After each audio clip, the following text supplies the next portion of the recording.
sorry, Tanya. I didn't mean for this to happen. Devin and I. We can't ignore what we feel anymore. We have to tell you before you walk down that aisle. Tanya felt the world tilt, her vision blurred. The beautiful dress suddenly felt like a prison. Tanya caught her reflection in the mirror and almost didn't recognize herself. The white wedding dress looked perfect on her body, but her eyes told a different story. They looked almost afraid. She pressed her palm against the cool glass of the window on the 34th floor of the Plaza Hotel and stared down at the streets of Manhattan below. Somewhere down there, 200 guests were waiting. Somewhere down there was her future. But in this bridal suite, all she could hear was her sister's laughter echoing from the hallway. And something about that sound made her stomach twist in a way she couldn't explain. Her sister. The woman who'd promised to be her maid of honor. The woman she'd confided in about every fear, every dream, every secret wish about her future with Devin. 20 minutes until she walked down the aisle. 20 minutes until her whole world would change, but not in the way she thought. The hotel phone rang. Tanya stared at it like it might explode. Her best friend, Keisha, answered. Her face went completely pale. "Tanya, you need to come to the hallway. Right now," Keisha whispered, her voice shaking. Tanya would never forget what she saw when she stepped into that hallway. Her sister, Brittany, stood there with tears streaming down her face, grabbing Devin's arm like she was holding on for dear life. And Devin, the man Tanya was supposed to marry in 20 minutes, was looking at her sister the way he was supposed to look at Tanya. The way a man looks at someone he just realized he loved. "I'm so sorry, Tanya," Brittany cried out, her voice breaking. "I didn't mean for this to happen. Devin and I, we can't ignore what we feel anymore. We have to tell you before you walk down that aisle." Tanya felt the world tilt, her vision blurred. The beautiful dress suddenly felt like a prison. "We've been together for 3 months, Devin said quietly, and those words hit Tanya harder than any physical blow ever could. "I tried to end it. I tried to stay faithful to you. But Tanya, I'm in love with her. I'm so sorry." This was the moment that would shatter Tanya Richardson into 1,000 pieces. This was the moment she didn't know would eventually lead her to the man who would put her back together. Before we begin, you need to subscribe to this channel right now because what happens in this story will shock you. What this is the story of betrayal, survival, and an unexpected love that would change everything 10 years later. Are you ready? Let's begin. 5 years before the wedding. The coffee shop on Amsterdam Avenue in Manhattan smelled like cinnamon and hope. At least that's what Tanya thought as she sat across from Devin Wilson, watching him smile at her like she was the most beautiful woman in the world. Tanya worked as a graphic designer at a mid-size marketing firm in Manhattan. She made decent money, enough to afford her small apartment in Washington Heights, enough to feel independent, enough to feel like she was building something real. She was 28 years old, ambitious, and she just started working on freelance projects on the side. Devin was 30 years old.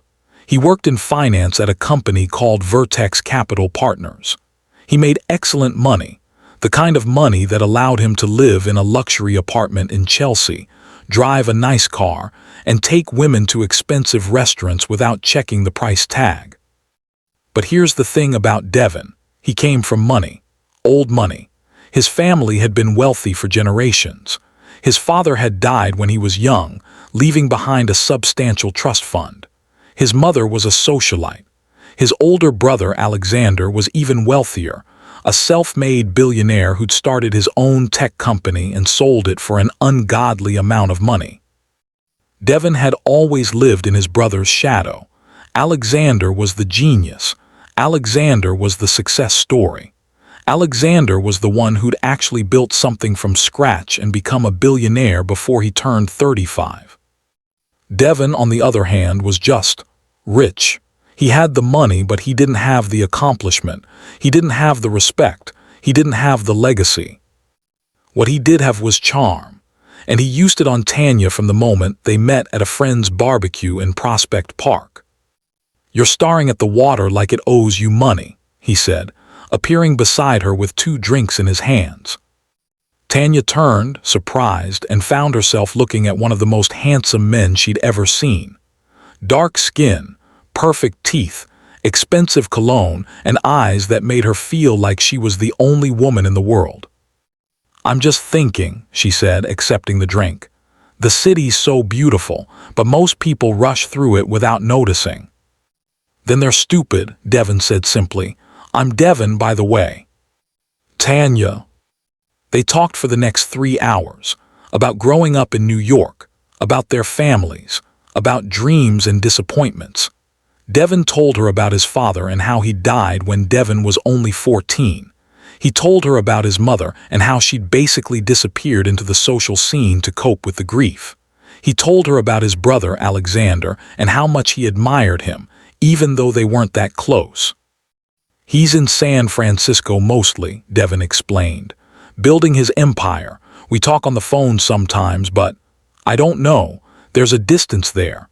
I think he thinks I'm just a trust fund kid who's never worked a day in his life." "Are you?" Tanya asked, and then immediately regretted it. "I'm sorry that was." "It's okay," Devin said, laughing. "Honestly, yeah, kind of. My job is basically just sitting in meetings and moving money around. It's not like I'm actually building anything. But my brother won't let me invest in his company, and when I've tried to start my own ventures, they've all failed. So I just exist. I collect a paycheck. I date women. I go to parties. It's not a bad life, but it's not a meaningful one." Tanya felt sympathy for him. Here was this gorgeous, wealthy man who clearly felt lost and unaccomplished. She wanted to help him find his purpose. What she didn't know was that Devin was an excellent liar. Tanya's sister, Brittany, was 4 years younger. She was beautiful in the way that came naturally, without trying, without caring too much. Where Tanya was ambitious and focused, Brittany was scattered and impulsive. Their father had died when they were young. Their mother, Patricia, was a nurse who worked double shifts to keep the family afloat. Tanya had learned early to take care of herself and her sister. That meant doing homework, making dinner, helping with applications, giving advice, and constantly worrying about whether Brittany was okay. Brittany had dropped out of college twice. She worked retail at a clothing boutique in Soho. She was always broke. She was always asking for money. She was always complaining that life wasn't fair, that Tanya got all the luck, that nothing ever worked out for her. 1 month after Tanya met Devin, she brought him to a family dinner at their mother's apartment in Queens. Patricia was immediately charmed. She told Tanya later that Devin was a keeper, that he had good manners, that he seemed to really care about you. Brittany, on the other hand, was quiet. She watched Devin from across the dinner table with an expression that Tanya couldn't quite read. Later, when they were cleaning up dishes, Brittany pulled Tanya aside. "He's hot," Brittany said simply. "Thanks," Tanya laughed. "I think so too." "You better hold on to him," Brittany said, and there was something odd in her voice, something almost like a warning. Tanya didn't think much about it at the time. 6 months of dating Devin was like living in a dream. He was attentive. He was romantic. He remembered the little things. He called her every morning and every night. He sent flowers for no reason. He took her to nice restaurants, to Broadway shows, to weekend trips upstate. After 9 months, he took her to Coat Restaurant in Manhattan and got down on one knee. "Tanya, I know this is fast," he said, pulling out a 2-carat diamond ring. "But I've never been more sure of anything in my life. I want to spend forever with you. Will you marry me?" She said yes immediately. She was crying. She was happy.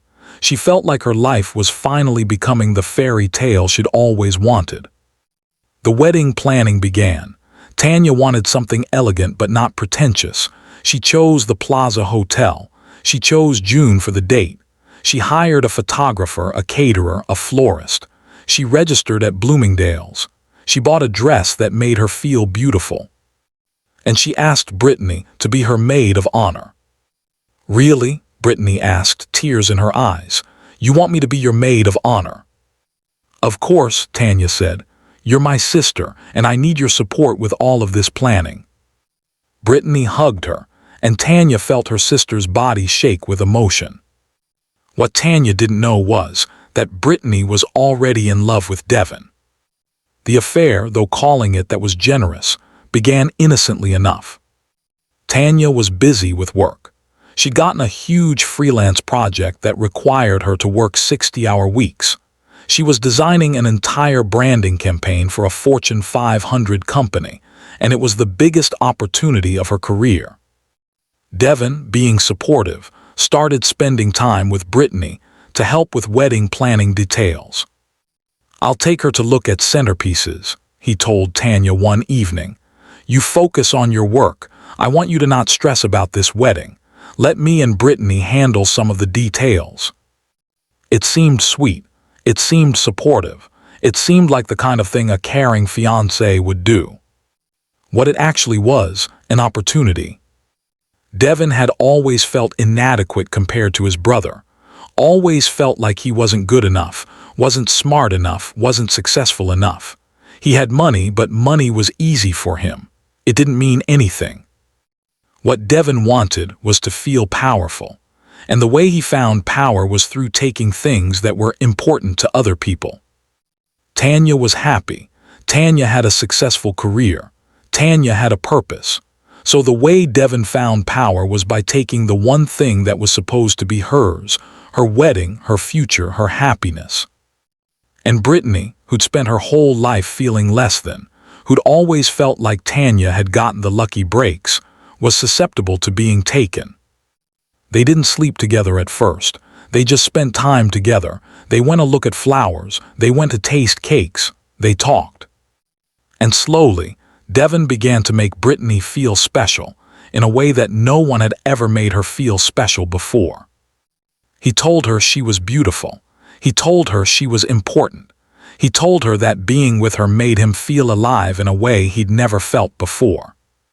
Brittany, starving for attention, for love, for someone to believe in her, fell for it completely.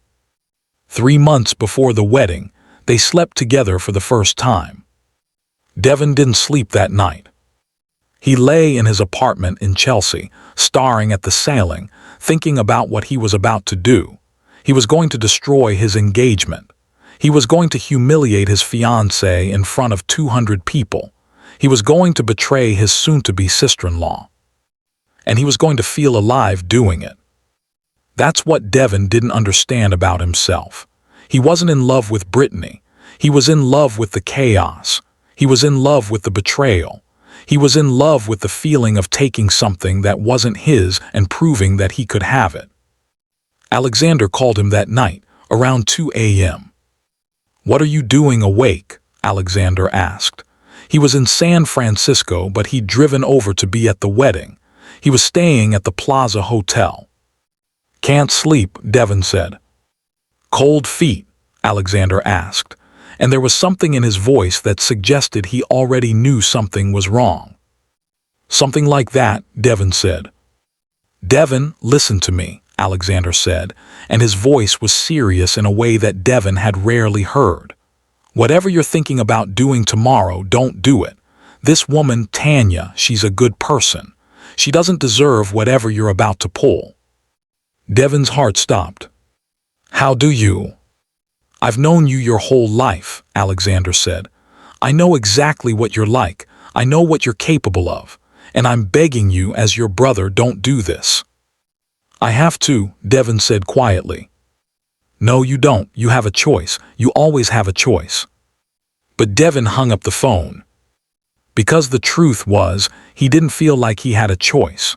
He felt like he was being pulled toward the destruction like gravity, like it was inevitable, like this was just who he was. Tanya woke up at 5 a.m. on the morning of her wedding. She lay in the guest room of the Plaza Hotel, unable to sleep anymore. She was excited. She was nervous. She was ready. She got up and took a long shower. She did her skincare routine. She called her mother. "I'm so proud of you, baby," Patricia said over the phone. "You're about to marry such a good man. You two are going to be so happy." Tanya wanted to tell her mother that she was scared. She wanted to tell her that she'd had a weird feeling for the last few weeks, like something was off. But she didn't. She pushed down the fear and focused on the happiness. Brittany arrived at 7 a.m. to help her get ready. Brittany's eyes were red. She'd been crying. "Are you okay?" Tanya asked. "Just emotional," Brittany said, avoiding eye contact. "My sister's getting married, big day." Brittany did Tanya's hair. She curled it into loose waves. She did Tanya's makeup, doing her eyes so perfectly that when Tanya looked in the mirror, she almost didn't recognize herself. She looked like a bride. She looked like someone who was about to start a new chapter of her life. At 11 a.m., there was a knock on the bridal suite door. Keisha opened it. Keisha's face went pale. "Tanya," she said quietly, "you need to come to the hallway." Tanya stood up, still in her dress, and walked to the door. The hallway outside, the bridal suite, was quiet, except for the sound of two people crying. Devin and Brittany stood together, holding hands, looking absolutely miserable. "I'm so sorry," Brittany said immediately, seeing Tanya. "Tanya, I'm so sorry. This is all my fault. I fell in love with him, and he said he loved me too, and we couldn't hide it anymore. We had to tell you before you got married." Tanya stared at them. She couldn't process what was happening. This had to be some kind of joke. This had to be some kind of prank. But it wasn't. She could see it in their faces, in the way Devin wouldn't look at her, in the way Brittany was crying, in the way they were standing together, a unit, a couple. "How long?" Tanya heard herself ask from very far away. 3 months, Devin said quietly. The world went black. Tanya doesn't remember much of what happened next. She remembers Keisha holding her while she screamed. She remembers her mother arriving and looking like her heart had been shattered all over again, reliving her own losses. She remembers the phone calls to the vendor, canceling the catering, canceling the flowers, canceling the photographer. She remembers 200 guests going home confused, disappointed, wondering what had happened.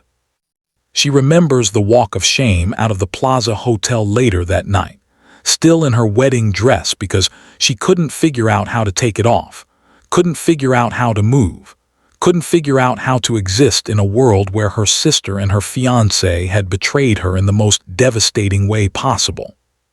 She remembers thinking that she would never recover from this, that she would never trust anyone again, that her life was over. She was 28 years old, and she was certain that she would never love anyone again. She was certain that no one could ever hurt her the way Devin and Brittany had just hurt her. What she didn't know was that the pain was just beginning. What she didn't know was that the real story hadn't even started yet. It's been exactly 10 years. Tanya is standing in the executive conference room on the 40th floor of a skyscraper in Midtown Manhattan, presenting a branding campaign to a room full of tech executives. She's 38 years old now. She's successful. She's accomplished.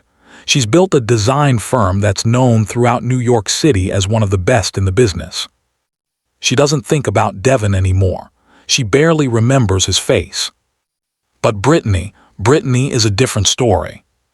She's been following Brittany's life for years, not out of spite, but out of a need to understand. Brittany married Devin exactly 1 year after the wedding disaster. They had one daughter, but 3 years into the marriage, Devin left Brittany for another woman. Then he left that woman for another woman. Then he left her for another. Devin went through 4 more marriages in the space of 10 years. He burned through his trust fund money. He became a cautionary tale about what happens when you're wealthy and empty inside. Brittany, on the other hand, had actually grown up. She'd gone back to school. She'd gotten her degree in social work. She was helping people now, making a real difference. She was raising her daughter, paying her own bills, building a real life. Tanya had even forgiven her, eventually. Not because what Brittany had done was okay. It wasn't. but because Tanya had realized that holding onto the anger was only hurting herself. She'd spent the last 10 years building something beautiful. She'd created a design firm that employed 30 people. She'd designed for major companies. She'd won awards. She'd been featured in design magazines. She'd traveled the world. She'd built a life that didn't need a man to be complete. She was happy, truly happy in a way that she hadn't thought was possible. What she didn't know was that her life was about to change again. What she didn't know was that she was about to meet the one person who could actually match her energy, her ambition, her drive. What she didn't know was that she was about to meet Alexander Washington. And she definitely didn't know that she was going to marry him. The conference room was full of intimidating people in expensive suits, making important decisions about technology and the future. Tanya was used to being the only woman in rooms like this. She was used to being underestimated. She was used to proving everyone wrong. The door opened, and a man walked in that she'd never seen before. He was tall. He had dark skin and intelligent eyes. He was wearing a suit that probably cost more than her rent, and when he looked at Tanya, something shifted in her chest. "Sorry I'm late," he said, sitting down at the head of the table. Traffic on the FDR was insane. "Alexander Washington," the company's CEO said, introducing him. "Everyone, this is Alexander Washington. His company, Nexus Tech Solutions, is one of the leading software platforms in the world. He's here to discuss a potential partnership on a new project." Alexander extended his hand to shake hands with everyone in the room. When he got to Tanya, he paused. "I'm Alexander," he said, and his handshake was warm and firm. "And you are?" "Tanya Richardson," she said. "I'm the creative director here. I'll be leading the design aspects of this partnership." "Richardson," Alexander repeated, and something flickered across his face. "That's a beautiful name." He held her hand for just a moment longer than was professional. Tanya felt her cheeks flush. She hadn't felt attraction like this in 10 years. She'd dated a little over the past decade, but nothing serious. She'd been too focused on her work. But something about this man made her want to focus on something else. Throughout the meeting, she couldn't stop looking at him. She noticed the way he thought through problems, the way he asked intelligent questions, the way he seemed to actually care about doing things the right way, not just the profitable way. When the meeting ended, he asked if he could take her out for coffee. "I want to talk more about your vision for this project," he said. "Your ideas are really compelling." She said yes before she could overthink it. They went to a small coffee shop near the office. Alexander ordered black coffee. Tanya ordered her usual oat milk latte. "So tell me," Alexander said, leaning forward, "how did a brilliant designer end up in the corporate world? How did a billionaire tech entrepreneur end up meeting with a random design firm?" Tanya countered. Alexander smiled. "Fair point. I actually chose your firm specifically. I'd seen some of your work. I was impressed." "You're lying," Tanya said, but she was smiling. "You didn't know I existed until today." "Okay, you got me," Alexander said, and there was something so genuine in his laugh. "I didn't know who you were specifically, but when I walked into that room and saw you and then heard your ideas, I knew I wanted to work with you." They talked for 3 hours, about design, about technology, about what it meant to build something that mattered, about their families, about their past. Tanya told him about growing up in Queens, about her mother being a nurse, about having to take care of her sister. Alexander told her about growing up wealthy, about feeling trapped by expectations, about how he'd literally run away from his family to build something on his own. "My father died when I was 14, he said. "My mother kind of checked out after that. She's still alive, but she's just not really present. And my brother, my younger brother, he was always the sensitive one, the one who needed support. So I just became the one who had to be successful, the one who had to prove that we were worth something." That's a lot of pressure, Tanya said. It was, Alexander agreed. But I think it made me who I am. I don't know how to exist without pushing myself toward the next goal, the next achievement, the next challenge. So you're saying you're a workaholic? Tanya asked, smiling. Completely. And I have terrible luck with relationships because of it. Women get tired of competing with my company for my attention. That's because you're dating the wrong women, Tanya said, and then immediately regretted saying it. But Alexander didn't look away. He held her gaze. Maybe I am, he said softly. Maybe I need to find a woman who's not competing with me. Maybe I need to find a woman who's building something too. Someone who understands that drive, that need to create something that matters. The coffee date became dinner. Dinner became a walk through Central Park. The walk became more conversations, more laughs, more of that electric feeling that Tanya had thought was dead inside her. By the time Alexander walked her home to her apartment in the Upper West Side, Tanya was certain of one thing. She was about to fall in love with this man. And she was terrified. 2 weeks into dating Alexander, Tanya found out who he was. She was at dinner with Keisha, her best friend, and Keisha asked her where she was going after dinner. I'm meeting Alexander, Tanya said, smiling in that way she did now when she thought about him. Alexander Washington, Keisha asked, and her voice sounded strange. Yes, how do you know his name? Tanya, Keisha said slowly, do you know who his brother is? Tanya's stomach dropped. What do you mean? His brother is Devin Washington, the same Devin you were supposed to marry 10 years ago. The room went dark. Tanya couldn't breathe. She couldn't think. All she could hear was the blood pounding in her ears. Are you sure? She asked, but she already knew Keisha was sure. I looked him up, Keisha said. When you first mentioned Alexander, I wanted to make sure he wasn't some creep, and I found out he's the older brother of Devin Washington, who you were engaged to, who left you at the altar with your sister. Tanya left the restaurant immediately. She didn't call Alexander. She didn't text him. She just went home and cried. How could the universe be this cruel? How could she finally open her heart to someone, only to find out that he was connected to the worst day of her life? What if he knew? What if this was some kind of setup? What if he was playing her? She had to ask him. Alexander came to her apartment that night, uninvited. He knew something was wrong. Tanya opened the door and just stared at him. What's going on? He asked. You disappeared from dinner. You won't answer my calls. What happened? Who is Devin Washington? Tanya asked. Alexander's face went completely white. How do you? He started. Is he your brother? Yes, Alexander said quietly. But Tanya, I can explain. Do you know who I am? She asked.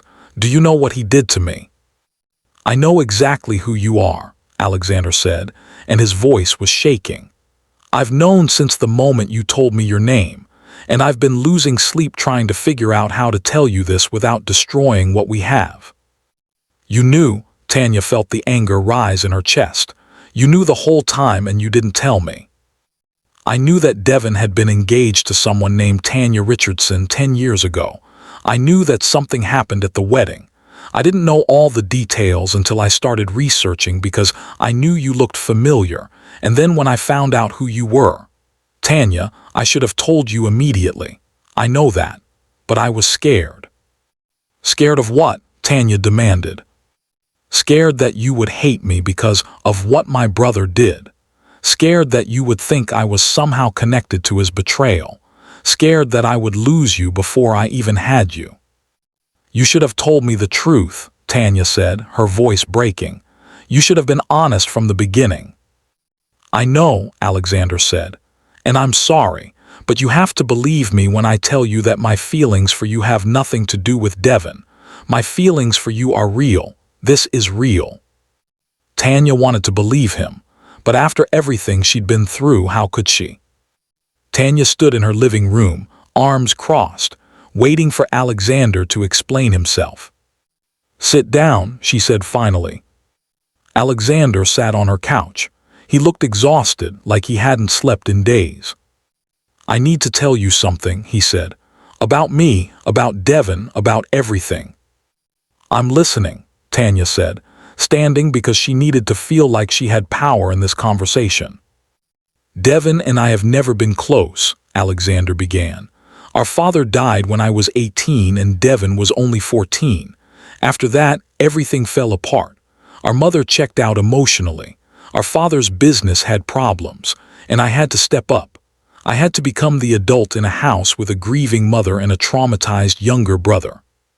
He ran his hand through his hair, a gesture of frustration. "By the time I was 22, I was done. I couldn't be my brother's therapist anymore. I couldn't save my mother. I couldn't fix our family, so I left. I moved out to San Francisco. I started a company. I poured everything I had into building something." "Okay," Tanya said, still standing. "My company became successful, very successful. By the time I was 30, I'd already made my first billion. I could have come back to help my family. I could have done a lot of things, but I didn't, because I was hurt, because I felt like nobody understood the weight of what I'd been carrying, so I cut myself off from them." Alexander looked up at Tanya. "Devin was struggling. He'd always struggled. My mother enabled him. She let him live off the trust fund money. She never made him get a real job or build anything real. So he just became this guy who was wealthy and empty inside. He looked for meaning in the wrong places. He started seeking validation from women. He became obsessed with taking things that other people valued." "How do you know all of this about him?" Tanya asked. "Because I finally started paying attention," Alexander said. "When I heard you were his fiancée, something clicked. I realized that my brother was the same pattern. He was going to hurt you because that's what he does. He hurts people. And instead of warning you, instead of helping you, I was too proud and too angry to reach out." "You knew he was going to hurt me and you didn't warn me?" Tanya asked, her voice rising. "I didn't know for certain," Alexander said, standing up now. "I suspected. And I was in San Francisco building my company. I was making excuses. I was telling myself it wasn't my responsibility to manage my brother's behavior. But the truth is, I should have reached out to you. I should have found you and told you everything." Tanya felt tears starting. "So for 10 years you've known about me. You've known about what Devin did." "Yes," Alexander said quietly.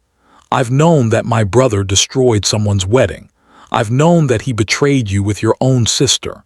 And I've felt ashamed of him every single day since it happened. And I've felt ashamed of myself for not doing anything about it." "Why are you telling me this now?" Tanya asked. "Because I met you," Alexander said. "And the moment I met you, I knew you were the Tanya. And I couldn't move forward with this, with us, without being honest about what I knew and when I knew it." Tanya sank onto a chair. "I don't know if I can do this." "I know," Alexander said. "I don't expect you to forgive me immediately. I don't expect you to trust me. But I'm asking you to give me the chance to earn your trust." "How am I supposed to do that?" Tanya asked. "You're connected to the worst day of my life. Every time I look at you, I'm going to think about Devin, about Brittany, about that day." "I know," Alexander repeated. "And I'm sorry. But Tanya, what I feel for you isn't connected to any of that. It's not complicated, it's simple. I see you, I respect you, I'm attracted to you, and I want to know you." Tanya wanted to send him away. She wanted to protect herself. But she also recognized that Alexander was doing something that Devin never had. He was being honest. "I need time," she said finally. "Take all the time you need," Alexander said. But he didn't leave. He sat with her. He answered every question she asked about Devin, about his family, about his childhood. He was unflinchingly honest. And slowly, Tanya started to see something she didn't expect. She started to see a good man who'd made a mistake in not reaching out sooner. Tanya and Alexander had been taking things slowly. They weren't officially dating, but they weren't not dating either. They saw each other for coffee. They sent texts. They had dinner occasionally, and slowly the walls around Tanya's heart started to come down. One afternoon, Alexander met Tanya at her design studio in Brooklyn. It was a beautiful space with exposed brick, large windows, and a team of talented young designers working on various projects. Alexander looked around with genuine interest. "This is incredible," he said. "You built this." "I did," Tanya said, and she felt a surge of pride. "It took me 5 years after the wedding before I felt ready to start my own business. But once I did, it was the best decision I ever made." "I can tell," Alexander said. "This is a reflection of who you are. It's creative and organized and thoughtful. It's perfect." One of her designers, a young woman named Sophia, came over with a question about a project.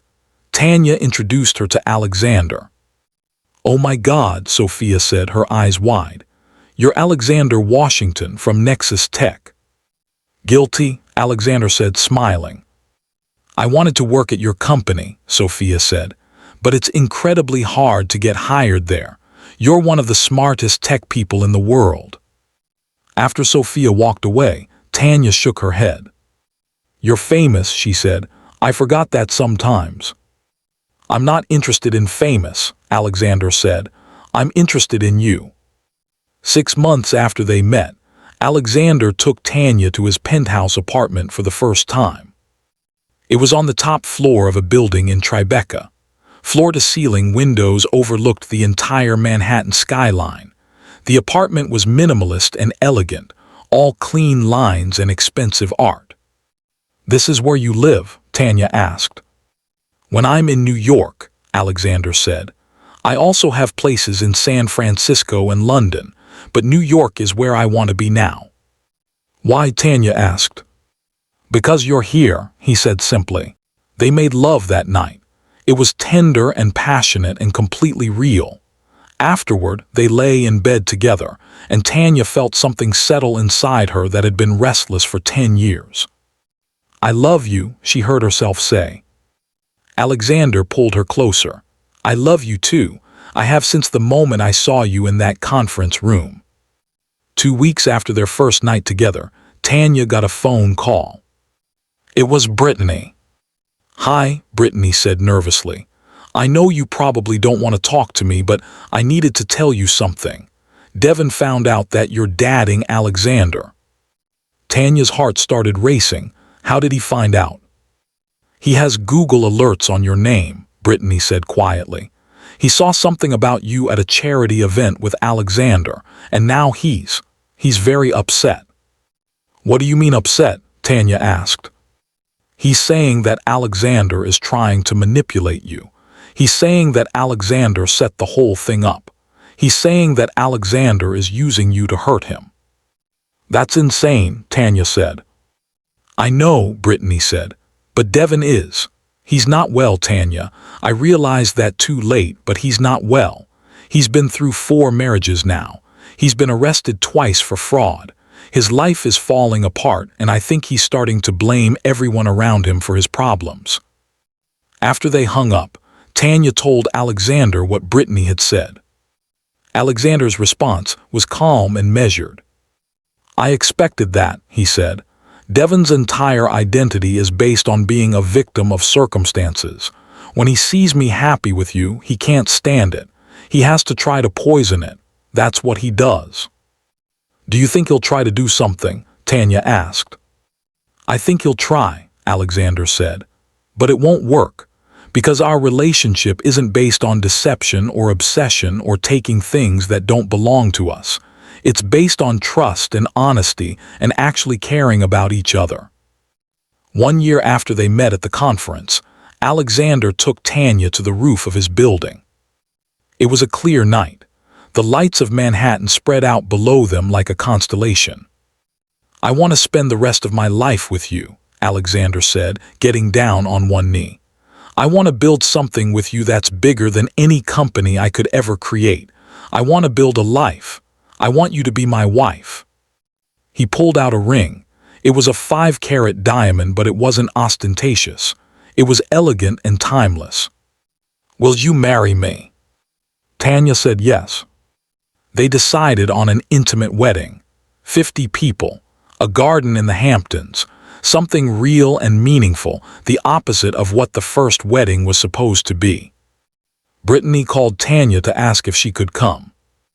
I wouldn't ask if it wasn't important, Brittany said, but I think I need to be there, and I think you need me to be there too, for you to see that I'm not that person anymore. Tanya thought about it, and then she said yes. Because 10 years had passed, and Tanya had learned that carrying anger was like drinking poison and expecting the other person to die. So Brittany was invited to the wedding. Devin was not. 2 weeks before the wedding, Alexander told Tanya something she didn't know. They were having dinner in his penthouse, and he seemed nervous. I need to tell you about my money, he said. Okay, Tanya said. She wasn't worried. She'd already decided she didn't care about his money. She cared about him. When I sold Nexus Tech, I made $3.2 billion, Alexander said. That was 7 years ago.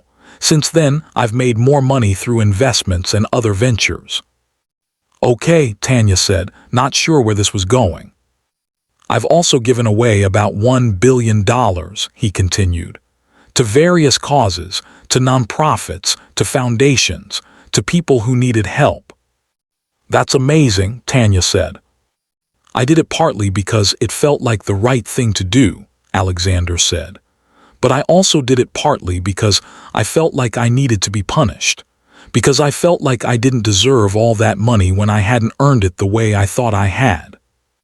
What do you mean? Tanya asked. I mean that my father gave me a significant head start. He gave me access to education and connections that most people don't have. He gave me a trust fund to fall back on. And yes, I worked hard, but I also had advantages. And for a long time, I couldn't accept that. I thought I had to prove that I was better than everyone else, that I had built everything from scratch. And now, Tanya asked. Now I'm trying to be honest about my advantages. Now I'm trying to use my money to help other people. And now I'm trying to not define my worth by how much money I have or how successful my company is. Tanya smiled. I think that's really healthy. I'm telling you this because I want you to know that I'm not trying to use my money to impress you or control you, Alexander said. I want you to know who I really am, flawed, trying to be better, working toward redemption for the ways I've failed in the past. Tanya kissed him. I already know who you are, and I love that person. The garden in the Hamptons was perfect. Roses blooming, the ocean in the distance, small white chairs for the 50 guests who had gathered to witness their love. Tanya wore a simple white dress, not a ball gown, not elaborate, just elegant and beautiful. Alexander wore a white linen suit. He looked like he was made of light and goodness. Patricia walked Tanya down the aisle and cried happy tears. Keisha was her bridesmaid. Alexander's mother was a guest, his cousins, his friends, people who loved him. And Brittany sat in the second row, tears streaming down her face, genuinely happy for her sister. When Alexander and Tanya said their vows, there wasn't a dry eye in the garden. I promise to love you honestly, Alexander said, to never hide who I am or what I'm feeling. I promise to support your dreams and lift you up when you fall. I promise to spend the rest of my life earning your trust every single day. I promise to believe in you, Tanya said, to see the good in you even when you can't see it in yourself. I promise to build a life with you that's real and true and ours. I promise to never stop believing in second chances for you, for me, for anyone who's willing to do the work. They kissed as a married couple. The garden erupted in cheers. And for the first time since that day 10 years ago when the worst thing in the world happened, Tanya felt completely, perfectly safe. Tanya and Alexander are sitting on the terrace of their home in the Hamptons, watching the ocean. It's now been 11 years since Tanya's failed wedding day. Exactly 1 year ago, at the 10-year mark, they got married. Alexander's company has continued to grow, but he stepped back from day-to-day operations to focus on his foundation, which gives grants to young entrepreneurs from underserved communities. Tanya's design studio has expanded to 3 locations: New York, Los Angeles, and London. She's won every major design award there is. She's featured in design magazines as one of the most innovative thinkers in the industry. But the thing that makes them happiest has nothing to do with work. "Do you ever think about what would have happened if we'd never met?" Tanya asks. "Every day," Alexander says. "I think about how broken I was, how empty I felt even with all the success and money. And then I met you, and suddenly I had a reason to be better. Suddenly I had something real to work toward." "I was so angry at you," Tanya says. "When I found out you were Devon's brother, I thought the universe was punishing me." "And now," Alexander asks. "Now I think maybe the universe was giving me a gift," Tanya says. "Maybe it took 10 years and a whole lot of pain, but I got exactly what I needed." They sit in silence, watching the sun set over the ocean. And Alexander thinks about his brother. Devon is still out there, still hurting people, still empty inside, still looking for meaning in all the wrong places. But Alexander has made peace with the fact that he can't save Devon. He can only save himself. He can only build a good life. He can only love Tanya with everything he has. He can only try to be better. It was 11 p.m. on a Tuesday night. Tanya and Alexander were in bed, reading. It was a normal, quiet evening. The kind of evening they cherished because Alexander's work as a billionaire entrepreneur was exhausting. Alexander's phone rang. It was an unknown number. He stared at it for a moment, like he knew what was about to happen. "I have to take this," he said. He went into the living room and closed the door. Tanya couldn't hear what he was saying, but she could hear the anger in his voice. When he came back to the bedroom 40 minutes later, he looked like he'd aged 10 years. "What's wrong?" she asked immediately. "I need to tell you something," Alexander said, "and I need you to listen to the entire story before you react. Can you do that?" Tanya's heart started racing. Of course. Alexander sat on the edge of the bed. "Devon's in jail. He's been arrested for multiple counts of fraud. The police called me because I'm listed as his emergency contact. They're saying he embezzled over $10 million from a company over the course of 5 years. "Oh my God," Tanya said. Is he okay?" "Physically, yes," Alexander said. "But Tanya, that's not the whole story." "What do you mean?" Tanya asked. "That phone call I just got. It wasn't just the police. It was also a reporter from the New York Times. They're doing an investigation into Devon's financial crimes, and they've dug up some information that implicates me." Tanya felt her stomach drop. "What information?" Alexander took a deep breath. "When my father died," he began, "he left his business to our mother, but there were financial problems, serious problems. Our father had made some bad investments and the company was hemorrhaging money. My mother couldn't handle it. She was too depressed, so I stepped in. I was 18 years old and I basically took over managing the family's finances." "Okay," Tanya said slowly. "When I was 20, I decided to liquidate the company. I sold off the assets. I tried to make the best of a bad situation. But there was one problem. I had to use some of the trust fund money to pay off my father's debts. The trust fund that was supposed to go to Devon." Tanya felt her eyes widen. "So I took about $2 million from Devon's trust fund to save our family's financial situation, without telling him, without asking permission." "Alexander," Tanya said. "I've been paying it back slowly over the years," he continued. "I've given him money through various investments and deals that he didn't know about, but the reporter found evidence of this arrangement, and she's saying that I've been manipulating family assets and that I used Devon's trust fund to bootstrap my own company." "Is that true?" Tanya asked. "Did you use his trust fund to start Nexus?" "Partially," Alexander admitted. I used part of the $2 million to start my company. Then I reinvested the profits and paid it back with interest. But technically, yes, I used Devin's money without his permission. Tanya got out of bed. She started packing. How long have you known about this? She asked. I've always known, Alexander said. But the New York Times reporter called to say that she's running a story tomorrow morning, and she's framing it as tech billionaire Alexander Washington stole millions from his brother's trust fund. New investigation reveals. Oh God, Tanya said. And there's more, Alexander continued. The reporter has found out that I was aware of Devin's affair with your sister before the wedding. The police have records of a phone call I made to Devin the night before your wedding. I was trying to convince him not to go through with the betrayal.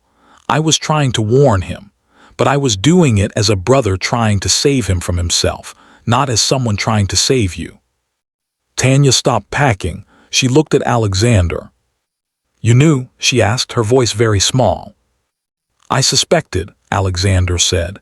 And the night before your wedding, I called him and told him what I suspected. I told him not to do it.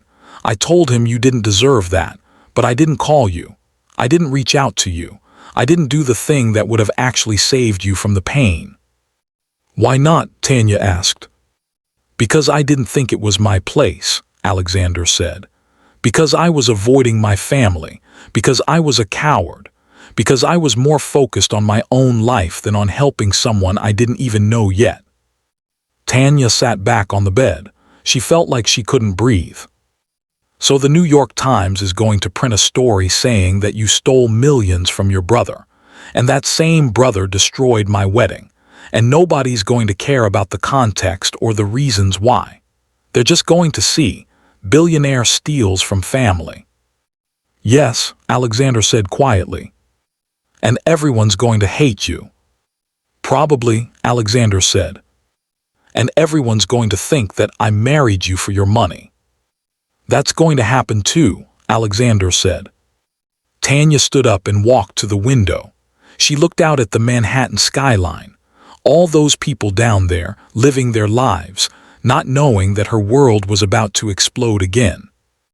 I need to think, she said. I need to not be here right now. The New York Times story was brutal.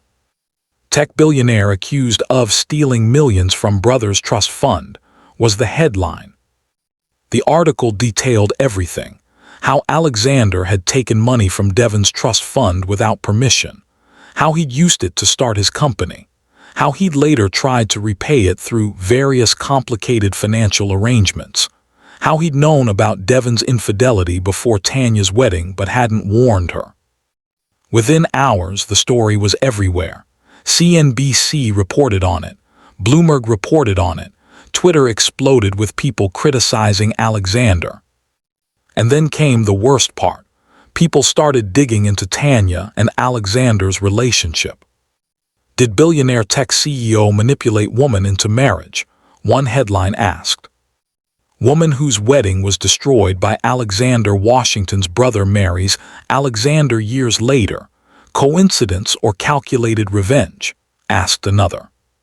Tanya's phone rang constantly, reporters asking for statements, friends asking if she was okay, her mother asking what was happening.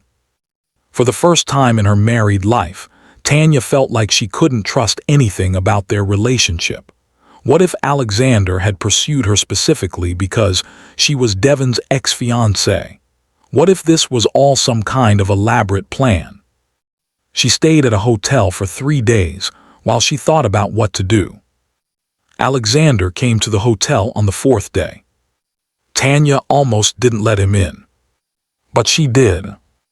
I owe you an apology, Alexander said immediately. Actually, I owe you several apologies. For not being honest about the trust fund situation, for not reaching out before your wedding, for not preparing you for what the media was going to do with our relationship. Did you pursue me on purpose? Tanya asked. Because I was Devin's ex-fiancée, because you wanted to hurt him. No, Alexander said firmly. I met you in that conference room and I was attracted to you because of you. Not because of Devin, not because of the past, because of who you are right now. That connection was real. My feelings are real. But you knew about me before that, Tanya said. You knew about the wedding. You could have reached out years ago. I could have, Alexander agreed. And I've thought about that every single day since I realized who you were. I should have called you. I should have explained Devin's psychology. I should have warned you. But I didn't. And I've had to live with that regret. Why didn't you? Tanya asked. Because I was selfish, Alexander said. Because I was focused on my company. Because I was telling myself that it wasn't my responsibility to manage my brother's behavior or warn his fiancée. Because I was being a coward and justifying it as having boundaries. Tanya sat down on the hotel bed. What about the trust fund money? She asked. I stole it, Alexander said. Let me be really clear about that. I took Devin's money without permission. Yes, I was trying to save our family. Yes, I paid it back with interest. But technically and legally and morally, I stole from my brother. Why are you telling me this now? Tanya asked. Why not just spin it and let your lawyers handle it? Because I promised you honesty, Alexander said. Because I want you to know exactly what I've done and exactly who I am. Because I love you more than I care about my reputation. Tanya looked at him for a long time. I need to know something, she said finally.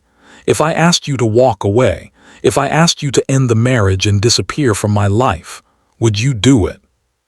Alexander was quiet for a moment. I would do it, he said.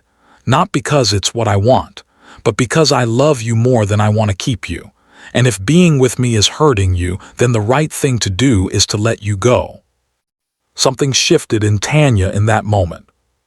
Because she realized that what Alexander was offering was the one thing she'd never had before. A man who was willing to lose her in order to keep her safe. A man who was willing to put her needs above his own. A man who was being honest. I don't want you to leave, she said quietly. Tanya did something that nobody expected. She went on the Today Show. She sat down with the host and she told her story, the whole story. 10 years ago, she said, my sister and my fiancé betrayed me. It was the worst day of my life. I spent the next 10 years rebuilding myself, and then I met Alexander Washington. She talked about meeting him at the conference. She talked about the moment she realized he was Devin's brother. She talked about his honesty about not warning her before the wedding. He was wrong, Tanya said clearly. He should have reached out. He should have warned me. He knows that, I know that, and he's had to live with that regret for 10 years. Then she talked about the trust fund money. Alexander's family was in financial crisis. His father had died. His mother was grieving. And when Alexander was 18 years old, he made the choice to use his brother's trust fund to save his family from financial ruin. Was that wrong? Technically, yes. He didn't have permission. But was he trying to help people he loved? Also, yes. The media wants to paint this as billionaire steals from family and then manipulates woman into marriage, Tanya continued. But that's not the story. The story is about a man who made mistakes when he was young and then spent his entire life trying to make amends for those mistakes. The story is about a woman who was hurt and then chose to give love another chance, even when it was terrifying. So you're staying with him? The host asked. Yes, Tanya said simply, because he's honest, because he's trying to be better, because he loves me, and because I love him. Devin ended up serving 4 years in federal prison for his financial crimes. But before he went in, something unexpected happened. He called Tanya. I wanted to apologize, he said, his voice small and broken, for what I did, for hurting you, for hurting my brother, for hurting my ex-wife, for basically hurting everyone I've ever been with. Are you apologizing because you're genuinely sorry? Tanya asked. Or are you apologizing because you know you're going to prison? Maybe both, Devin said, but I think I'm finally starting to understand that I've been sick, Like, actually mentally ill. I've been obsessed with things I can't have, and I've destroyed things that were good in my life in order to chase that obsession. And I've hurt innocent people in the process. Are you getting help? Tanya asked. I'm going to prison, Devin said. They have counseling programs there. I'm going to use them. And maybe when I get out, I can actually try to be a good person. Tanya didn't respond immediately. I forgive you, she said finally. Not because what you did was okay, but because I can't spend any more energy on hate. I've spent enough time on that. When she hung up the phone, she felt lighter. Tanya and Alexander's marriage survived the scandal. More than survived, they actually became stronger. Alexander's company weathered the reputation damage. Once people understood the context, once they understood that he'd taken his brother's money to save his family and had spent years paying it back, the narrative changed. He became a symbol of someone willing to be honest about his mistakes and work to correct them. He ended up giving a TED Talk about family, forgiveness, and redemption that went viral. Tanya's design studio won the prestigious Gold Award for Best Design Firm. She was featured in a documentary about women entrepreneurs who'd overcome adversity. Brittany, who had also faced media scrutiny because of her past, ended up using the attention to launch a nonprofit focused on helping women recover from destructive relationships. She became an advocate for mental health awareness and family healing. And Tanya and Alexander. They bought a brownstone in Brooklyn. They renovated it together, creating a beautiful space that reflected both of their aesthetics. They hosted dinners where friends came and laughed and talked about their lives. They also started a foundation together, the Foundation for Second Chances. It provided funding and support for people trying to rebuild their lives after betrayal, loss, or failure. One evening, Tanya and Alexander were sitting on their rooftop garden, watching the sunset over Brooklyn. Do you ever regret it? Tanya asked. Coming back to New York, pursuing me, being honest about everything. Not for a second, Alexander said, pulling her close. Because even though it was terrifying and difficult and painful, it was real, and real is always better than easy. I used to think I'd never trust anyone again, Tanya said. After Devin and Brittany, I thought that part of me was broken forever. And now, Alexander asked. Now I think that pain was just me learning how to be strong, Tanya said. And then you came along and I learned how to be strong with someone else. That's even better. Moral of this story. This story began with a betrayal. It began with a sister who stole her sister's fiancé. It began with heartbreak and devastation, and a woman whose entire world fell apart. But that's not really where the story was going, because pain is never the end of a story. It's always the beginning. The real story is about what happened after the betrayal. It's about a woman who chose to rebuild herself instead of wallow in her pain. It's about a man who chose to be honest about his mistakes instead of hiding from them. It's about two people who had every reason to distrust each other but chose love anyway. The lesson is this: betrayal is devastating, but it's not permanent. Healing is possible. Love is possible. Redemption is possible. But here's the important part. It only happens if you're willing to be honest, if you're willing to admit your mistakes, if you're willing to do the work. Devin never got there. Devin spent his life chasing obsessions and hurting people because he was too proud to admit that he was broken, and he paid the price for that. But Tanya and Alexander chose differently. They chose honesty. They chose vulnerability. They chose to do the hard work. And that choice, that simple, terrifying choice to be real with each other, that's what changed everything. So here's my question for you. What are you hiding? What truth are you avoiding saying? What mistake are you too proud to admit? Because I promise you, the moment you choose honesty over ego, the moment you choose vulnerability over protection, that's when real transformation happens. That's when real love becomes possible. Don't be Devin. Don't spend your life chasing obsessions and hurting people and running from the truth about who you are.